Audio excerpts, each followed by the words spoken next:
Operation सिंदूर से 25 साल पुराना बदला भी पूरा। भारत ने नेस्तनाबूद किया वो मरकज जहां रची गई थी कांधार कांड की साजिश। नमस्कार, इन खबर देखना शुरू कर चुके हैं आप और आपके साथ मैं हूं शगुन सिंह। फिलहाल जो देश भर में स्थिति बनी हुई है और जिस तरीके से भारतीय सेना अपनी लड़ाई लड़ रही है, ऑपरेशन सिंदूर चालू है, उससे लग रहा है कि भारतीय सेना आतंकवाद के खिलाफ फिलहाल आर पार के मूड में है। ऐसा हम क्यों कह रहे हैं, आपको थोड़ी देर में पता चल जाएगा, क्योंकि ऑपरेशन सिंदूर लगातार जारी है और लगातार आतंकियों का खात्मा किया जा रहा है।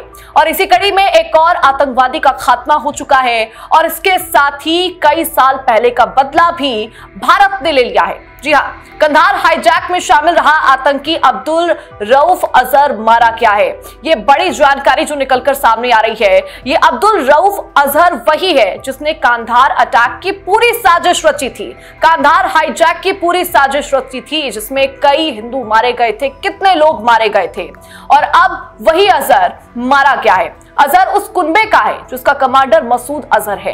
कुछ रिपोर्ट जो सामने आई हैं, उनका कहना है कि मसूद अजहर का भाई है और इसके साथ ही ये भी संभावनाएं हैं कि मसूद के परिवार के साथ ही इससे भी निपटा दिया गया होगा। लेकिन अब जाकर इसकी जानकारी सामने आ रही है।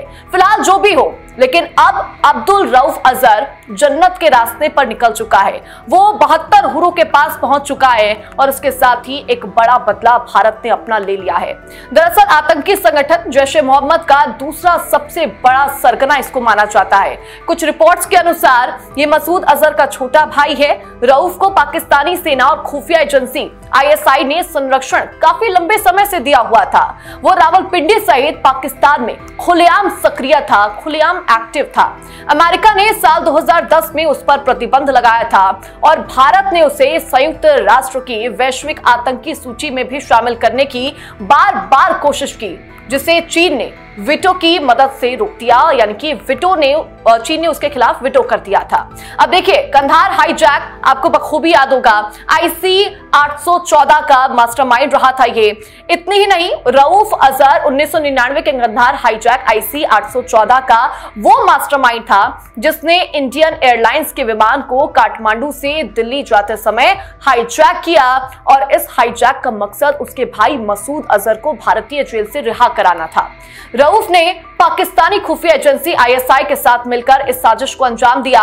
जब भारतीय विमान को अमृतसर, लाहौर और दुबई होते हुए कंधार ले जाया गया, हाईजैकर्स ने 176 यात्रियों, 15 क्रू मेंबर्स में बदले मसूद अजहर, मुस्ताक जरगर और उमर शेख की रिहाई की मांग की थी। अब सेना ने इसका बदला ले लिया है और इसके साथ ही कई सालों का जो बदला था वो पूरा हो चुका है। लेकिन हम यही नहीं रुकेंगे, क्योंकि ऑपरेशन सिंदूर अभी भी जारी है। आपको ये याद रखना चाहिए कि अभी भी ऑपरेशन सिंदूर जारी है और एक एक आंसू का यहाँ पर हमारी भारतीय सेना बदला ले रही है।